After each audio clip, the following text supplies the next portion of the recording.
Hi, everybody. This is Steve Tarter, another edition of Tartar Sauce. And thank you. Came up with that name myself.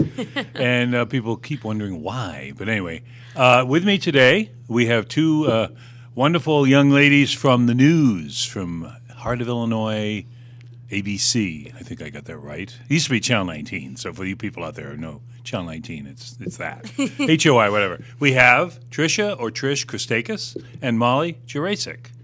Jurasek. Jurasek. I'm never going to get it. She's the assistant news director over there, and this is the sports director. I'm pointing it, if you can hear me. Anyway, so Molly, we'll start with you. You arrived when in this beautiful town of Peoria? June, this summer. In June, so yes. you're new. Yeah. New person, and you take right over in the newsroom. Wow. Yes. How's that working? So far, it's been really wonderful. Pretty much just dropped everything and came over here. And the station's kind of developed in your time. Mm-hmm. I mean, of course it took longer than that, but I picked up where they were and helped move the process along. So just by looking at some of the equipment we had there, what we needed to do as a responsible news gathering operation, there were a lot of upgrades that we needed, and we've got them now, and we're working out the kinks and how to use all those new tools. For people who don't know, and I suppose there's always folks listening in that don't always know the whole story, the station ABC Phil is partnered, I don't know if that's the right word, with Channel 25 WEKTV, which is kind of the big dog. I know you guys can respond to that in your own way, but it's been there for years in East Peoria, and then I think it was about 2009 that HOI went in, at that time, Channel 19, to the station, kind of merged all those separate ownership and all that stuff, and we can get into all that as we need to. But basically, you've got two network stations under one roof, right? Mm-hmm. And we have the first female sports director. Ta-da! We should feel like a drum should hit. Tricia, what are you handling that well? I mean, do you feel that's a lot of pressure on you? You know, honestly, when I kind of found out I was the first female doing this, I was a little nervous. I'm not going to lie. I was like, great, I'm probably going to get a lot of heat for it. Like, if I'm the first female. What's a girl know about sports? Right. I'm going to get a lot of heat for it, especially coming after Lee Hall, who is just Mr. a sports icon in this town. Right. Been around for a long time. Yeah. And we respect him. And yeah, totally. He's, taught me everything and anything. So, I was nervous coming into it, but I've honestly gotten so much respect and great feedback from the community, which I was so kind of mind blown by. And not that I thought that people in Peoria were going to be malicious to me by any means. Well, give them time. But it's uncharted territory a lot for. Is this what you wanted to do? Sports? Oh yeah, my entire life. And I remember I came here as a news director, and I told our news director, Perry Box, I was like, I'm coming here as a news director, but you got to let me do sports. I was like, I want to do sports long term, and that's got to be one of the things that you will give me if I come here. And he was like, you got it. And when I came here, day 2 or 3, my first story was on the female goalie for the Rivermen. Oh, yeah. Granted, the next day she got released, but you had the story that one day. I had the story that one day, so that's good. He kind of let me run with that, and then I started filling anchoring and doing a lot more sports geared stories and kind of proved myself. And Molly, you have Tricia has this love for sports. You have a love for news, right? I like to say I have a love for journalism. Journalism. Oh, okay. There's a difference. Well, how do you define journalism? Well, it's speaking truth to power. It's holding people accountable. It's showcasing not only the things people should be proud of, but also the things people need to know about that they didn't know they needed to know about. It's informing your electorate about, who they have available to them to vote for. There you go. It's all those things, how they can get involved in their community. What do you find? Now, you've only had a few months on the job. You came here in June. Mm-hmm. So what do you find is the hardest part or the biggest challenge? Is it finding something to cover or the angle in which you take, or what is it? It's never hard to find news. Find news. News finds you, probably.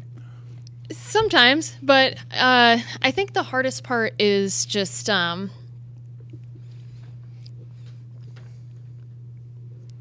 keeping the news gathering and culture consistent, and making sure there's constant communication between the team. And do you have enough people to do the job that you want to do? No.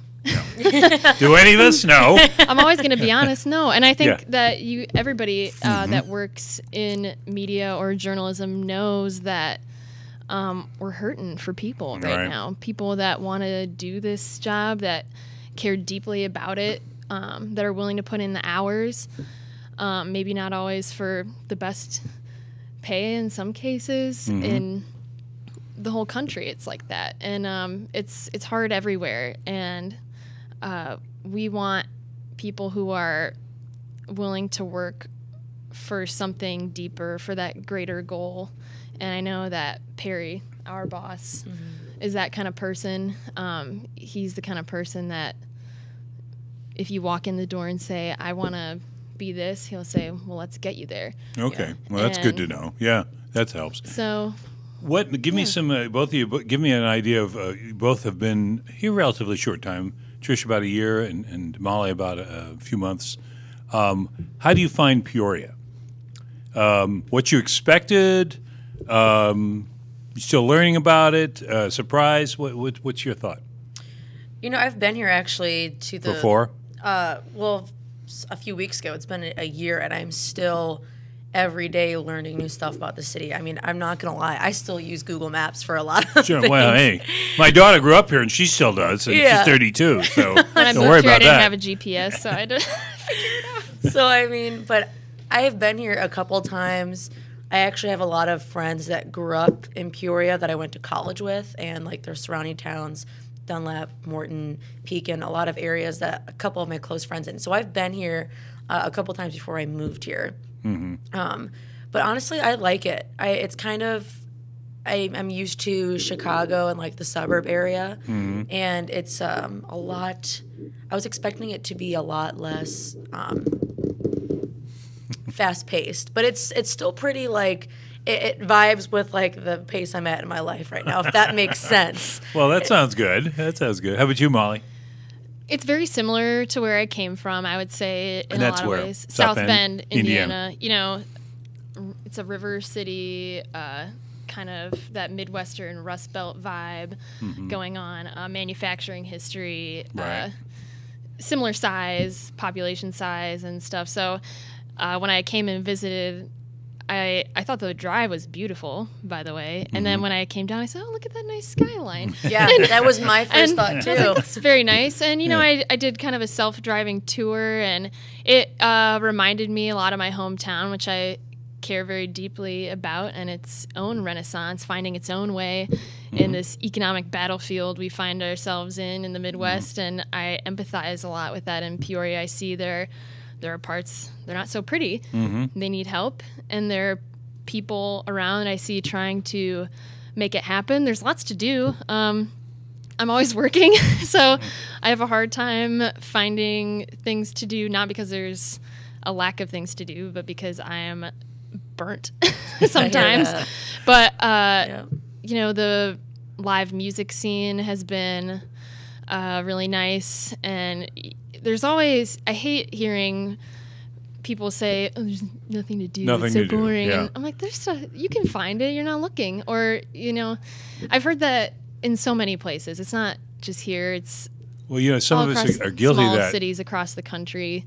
We hear that find too. it. Even people who have been here a long time. And I just did a story, ran in the paper on Monday. Amy Blaine, a Peorian who has had a website, I think discoverpeoria.com, which I did a story on when she first started like 11 years ago. And then, you know, you just sort of, yeah, that's out there, you know about it. But then when I talked to her and we did an interview for the story, I thought, well, I'll sign up for her email thing. Well, her email comes out every Thursday and tells you what's going on in the area. I could not believe it. It was like, went on endlessly. I thought all these, well, of course, it's Halloween time. So a lot of this stuff is Spider Hill and the haunted house and all that thing. But still, it was like a revelation. I guess, as somebody would say, well, I guess I don't get out much because I'm looking at this list and I'm going, I want that email. yeah, oh, yeah, well, I'll give it to you, or check our paper Monday. Yeah, there we go. That's what I'll do. No, I'll be happy to give it to you. But I mean, she did this all on her own, I mean, she's, I think, well, I hope she doesn't mind me telling, 54 years old, and she kind of devised this website and, kind of hit and miss, learned how to do it, and it's working because, as you guys probably know, it's not easy to have a website that makes a profit. Right. In this day and age, because unless you're Google or Amazon or one of those, Right. So anyway. People are craving that kind of thing, though. Yeah. I mean, there is such a, there's a fire burning within people. They're angry right now. They're kind of like just outpouring with emotion all the time. And Why is that? I just think it's kind of the state of our times right now. People, there's just a lot of anger from what I've observed. Is this the political thing too? Not 100%, but surely plays a large part Sure. in it. But people are flustered, they're emotive, and they want something to be Like an happy escape. about. Yeah. And it doesn't take much to find those escapes if you're looking. This weekend, I was kind of thinking I need an escape.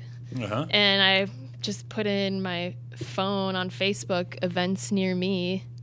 That's all I had to do. And it just was like an unfurling list of all these things going on. Like you said, Halloween's coming up, so maybe that plays a part. But it's not the first time I've done that, a random week or weekend, and found plenty of things. But I think people are looking for those outlets. They crave that right now. And you're in a position to, fine I was with going to those say, things. you're both in a position to provide ideas, suggestions.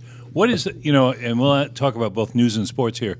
What is the challenge for your station, which, and I hope you don't mind me saying this, has been kind of the poor orphan of the network stations in Peoria. I mean, obviously, it's before your time, but 19. We won't recount their whole history, but it's been, and probably any market probably has that situation where one gets kind of pushed aside or whatever. Anyway, and you guys are now reviving it. What's the challenge for you to do that? Is it extra hard, or you just do your job, or how do you look at it from the sports angle? I mean, from the sports angle, I think I have an edge already. I mean, clearly I stand out among two other male sports directors. I go somewhere, people go, "Oh, that's a sports girl." Oh, that's the sports girl. So for me, it's just making good content. I mean, you can check, and I preach this all the time. You can check, your highlights from ESPN. You can check this, you can check that, but people aren't going to forget how you made them feel about that one quarterback who broke his arm but came back and won the game. Like, they remember how you made them feel, but they're not going to remember that you told them that the Cubs lost, So I try to bring, like, emotion and, the story behind the sport as well. And I'm a huge, I think it's because my boss instilled to me that, like, journalism aspect when I came here, so I developed a love for, like, investigative journalism. Oh. And I love the sports aspect of that. Like, when the NCAA stuff broke with the FBI, I was yeah. all over that. I mean, I guess. I was, I hate to say that I loved it, but I did. It's kind of, Well, it gave you a news angle too. yeah, Right, it gives you a news angle to it, and but I think it's really, I mean, I haven't really thought like, hey, we're the lesser station No. since what it's been, Right. but I mean, just doing my job and providing great content for people and asking the viewers what they want to see. They want to see their kids on the news, but they also want to see, what happened in the game, what was Right. behind this and that, who's going to sectionals, who's going to this. So, Molly, how about you? Are you ready to do tabloid news on HOI? No, don't even go there. Come on, you got to fill a niche, right? No, I don't. But I think, especially in the media world, competition is healthy. You never want to see a city anywhere dwindling where you have a solo powerhouse delivering everything to you. Right. People can say all they want about the different media outlets nationally and their opinions on that, but the point is you have options. Right. You have a large breadth of sources where you can gather your own information and make a determination about what you feel is the most credible. Maybe people's judgments don't always lead them in the right direction, but it's the same on the local level. You need those options. You need other journalists holding each other accountable, doing good work separately to bring together the most comprehensive news coverage you can get. And that's dwindling in our cities across the country. We talked about this a little bit on the phone when we did the interview after we looked at the new set that HOI or Heart of Illinois ABC has. Thank you. Yeah, I ring a little bell when I say that. But you have another station right there, and you were saying, I think, both colleagues and competitors. I think that was the phrase you used. Of course. With Channel 25. I believe the way I explained it before is that, we're obviously working under the same roof, and when there is necessary information that needs to be given to the public, we're not going to withhold information for the sake of competition. Right. But when there's opportunities for enterprise journalism and storytelling, whether it's community positivism. Easy for you to say. Thank you. Sorry, it's really early. I'm still sipping on my Americano. Positive community stories is what I was trying to say, or digging deeper journalism. You want extra bodies in the room who can be working on those things separately, instead of just having kind of like a repeat of something on other air. And we have to keep up with how people are consuming their news. There's nothing wrong with social media and conversation if it's used in the right way. And we intend to do that. I don't want to turn the news into a trivial social media chit-chat. It's meaningful. People want to talk about what's going on in their community. People want to give their input about the news, and they want to share the stories that they want to hear about, and we will do that to the best of our ability. But we're trying to keep up with the way people are consuming their news, as well as doing some actual separate news writing and storytelling. I can tell you, when producers are writing the show, these are different individuals with different mindsets, different writing styles, Not different one perspectives. size fits all, right? No, it's truly separate but together now. You're both of the generation, I think 24 and 25, your ages, that you've had social media since day one, right? I wouldn't say that. Yeah, No, you would or you wouldn't? I don't think I got. I didn't get a Facebook until probably my senior year of high school. I would say we're right on the cusp where it just you kind of remember it. I still remember. Yeah, I remember some of the distant memory of before it all started Facebook. my freshman year of college, honestly. All the social media for me. Then it really hit. Yeah, that's when it really was say AIM was social media, maybe. See, I wasn't allowed to have AIM. Yeah, so there, like she's or saying. Or MySpace. I had all those things. But I would say, for our age, we're right on the cusp of where it began, like the first samplers. Yeah, I would say. I remember. My household were, people that religiously watched television news. We read the newspaper. So maybe that's where. Not maybe. It definitely is where some of my influence came from. Sure. How has social media changed things? Because obviously, and I know it's a big question, so just find one part of it. But I know we've gone in the newspaper, and I think I've been here 19 years. So in that time, I've seen it go from, blog, what's a blog, to blogs have come and gone, or maybe they're coming back again. It's hard to say. It's cycles. But how do you look at it in the TV side with social media? Because you're all working a website at the same time you're doing the news. Well, I asked, my brother is in college, right? And all of his friends are. And all my younger cousins are in college. And so that's kind of like the next generation. That's kind of like the working class and all that. So, you ask them and they won't watch, a lot of them won't watch TV news. They won't, read the newspaper, but they'll follow all the reporters on social media. And they'll know who so-and-so is, but they won't really watch them. But then if something pops up in their Twitter feed or their Facebook or something, they'll be like, oh, what's that? That's huge. There's a shooting like 3 blocks down from me, and then they'll turn the TV on. So, you know, in my head, if you can connect with your viewers via social media, it'll get them to like, hey, this is what's going on. Like, tune in so you can get the full story, because I can't tell you everything on Twitter because you have that count, you know? Yeah. Even though our president thinks so, but anyway, go ahead. Right. So, I mean, I think it's changed a lot because people go to social media. I remember when I found out about the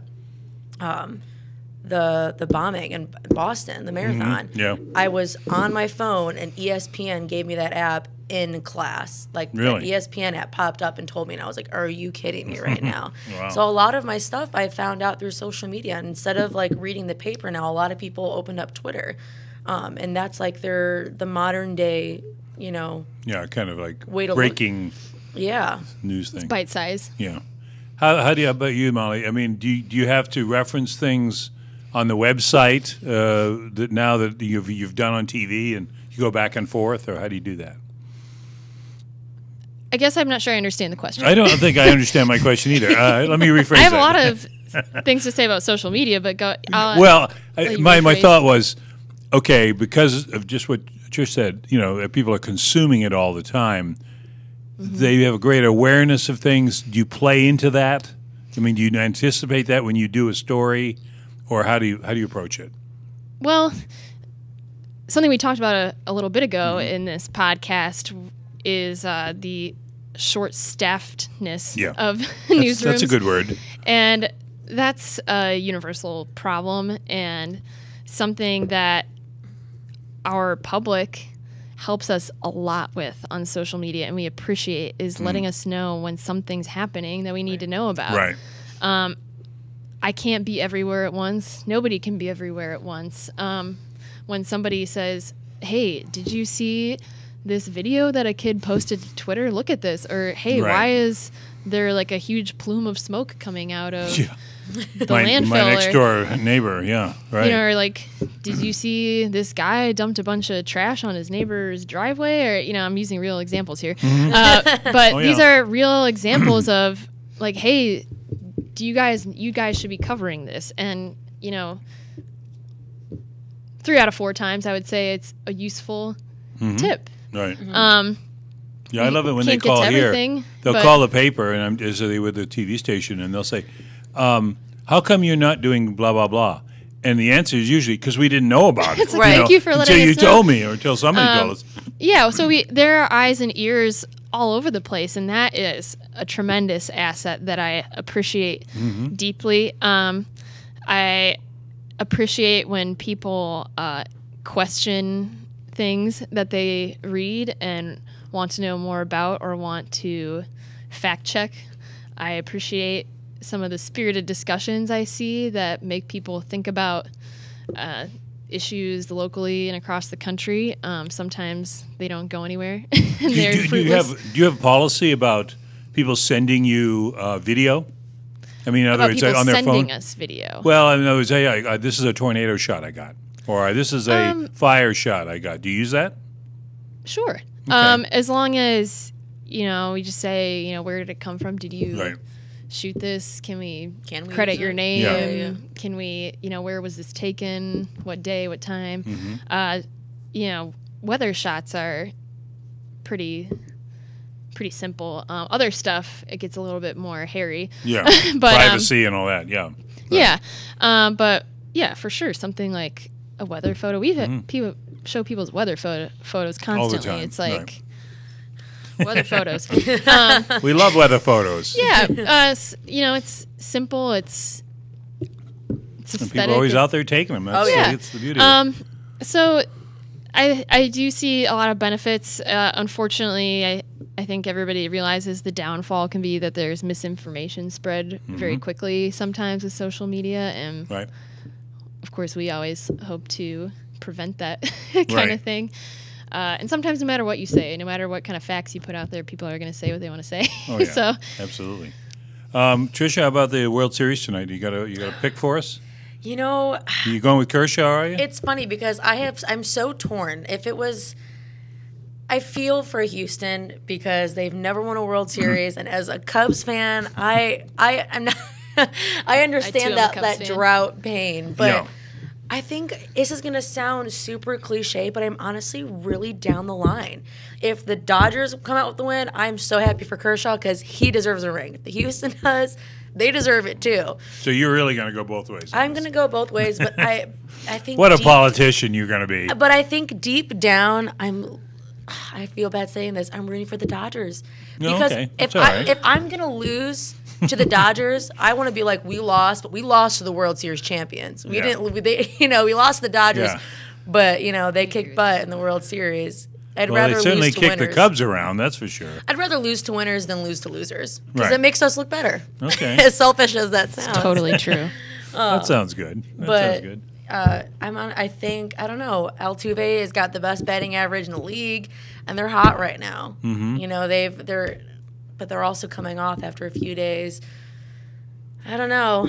It's going to be hot out there, too. It's going to be hot. The hottest game one of the World Series. I heard it was going to be like 101 at like first pitch or something like that. It's my going to be hot, hot, hot, hot. Well, we enjoy that, just hearing about that now, because it's obviously not so hot here. The one thing that occurred to me when I was over visiting and met you guys over there at the station, and then Mark DeSantis took me around and saw all those sets, not just your set, but I had not been out there and seen Channel 25 and the lobby and all that, because it's all been redone and work, of course, is still going on. We're talking about the station over on Springfield Road in East Peoria. And I'm just thinking that's kind of indicative of, I think, the place TV has in the community, because people, I talk about social media and Facebook and all that stuff, but people still watch a lot of TV. I mean, maybe they do it differerly now because they're binging and they got 900,000 channels and they're getting it off Amazon and Netflix and sources that weren't there when I was your age. It's like all on demand. Yeah, all on demand, and and if you can't get it, you get all upset and all that stuff.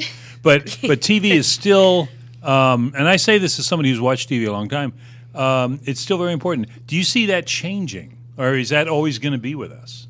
What do you think? Where is your? This is a nice general question. Where is your industry going? I don't think anyone has the answer to that, first of all. And I That's why I asked it. I don't know if we can afford to talk about news media in terms of like print, television, They're all merging. cable. I think they're all going to end up in a similar place pretty soon. Probably in an on-demand model that we were kind of going back and forth about, but I don't think there's going to be less news or less story gathering or less journalism in the future, but it's definitely going to be consumed in a different way. I think there's a hard time right now finding a way to monetize it for a lot of places. They're not sure. They're trying to go where people are reading and watching, and they're not sure how to monetize that, because I mean if we're gonna work 15 hours a day, we got to eat.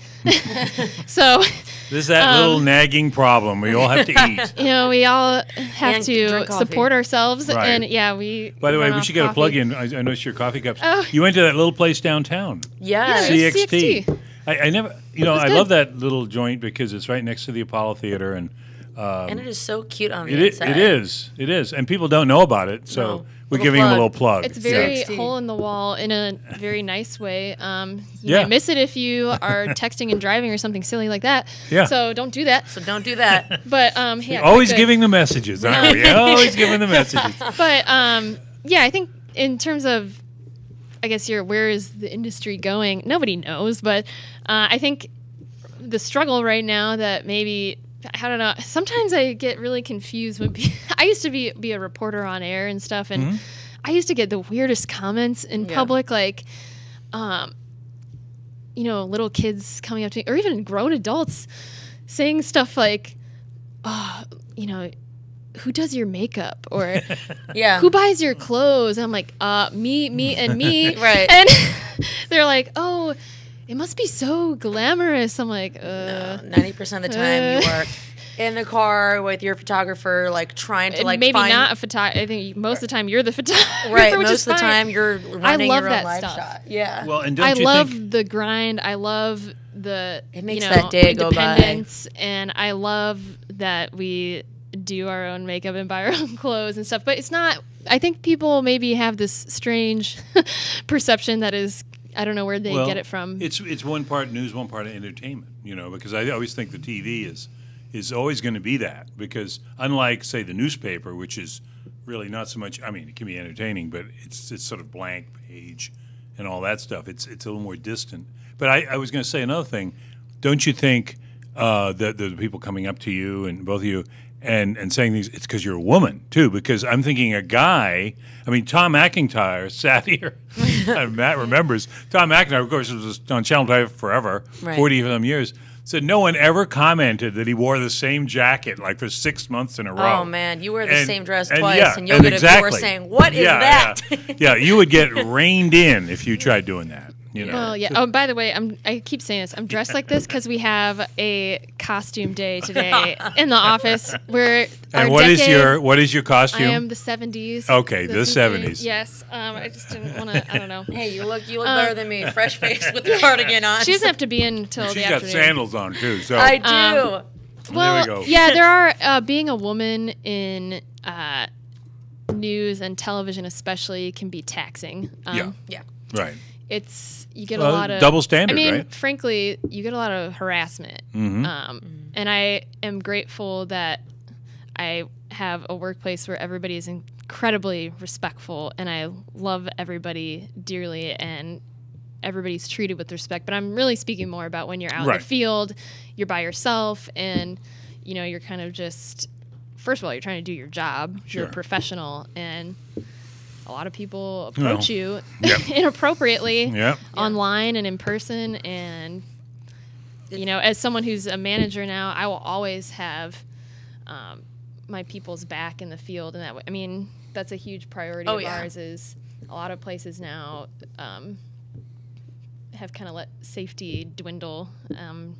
I'm not going to let that happen. Good. Oh yeah. For We've had many people. talks in the newsroom. Like if you Yes. feel unsafe, you get in that car and call the newsroom. Mm-hmm. And Yeah, it's get nice out to have that like backing. Mm-hmm. Because sometimes when you're out there, like you're like, oh, like what do I do? Like is this normal? Is this not normal? And so you just get in the car. Well, sure, you've had similar experiences. And it's not like we don't have examples on the national scene Right. of bad. You talk about situations where people are just well, we won't get into that. That's another day. But anyway, well, you know what? I think we're rolling out here. Wish you both the best. Thank you. At Heart of Illinois ABC, formerly known as Channel 19. and thank you for having us. Yeah, thank you. Hey, well, We no, it's appreciate been it. our pleasure, because I think it's important, and we would I'll take upon myself to say we applaud journalism in every form, whether it's newspaper, radio, TV, all of it. Because we're all kind of brothers and sisters in that for sure. vein. So, in that the respect, core. yeah, we compete, but hey, But other ways we don't. We're each other to the core. That's We right. back each other up. We know we can cry on each other's shoulders because we all have problems. So anyway, but anyway, I I'd want like to say we're helping each other. Yeah. Be Tricia better. Kostakis, Molly Jurasek. There Thank we you. go. I got it from HOI, and we'll see you next time. Oh, by the way, Matt Dayhoff at the controls. Let's give Matt some credit. Otherwise, you wouldn't even see or hear this. Yes. Thanks a lot, Thank guys. you guys for Thank watching. you. We appreciate it.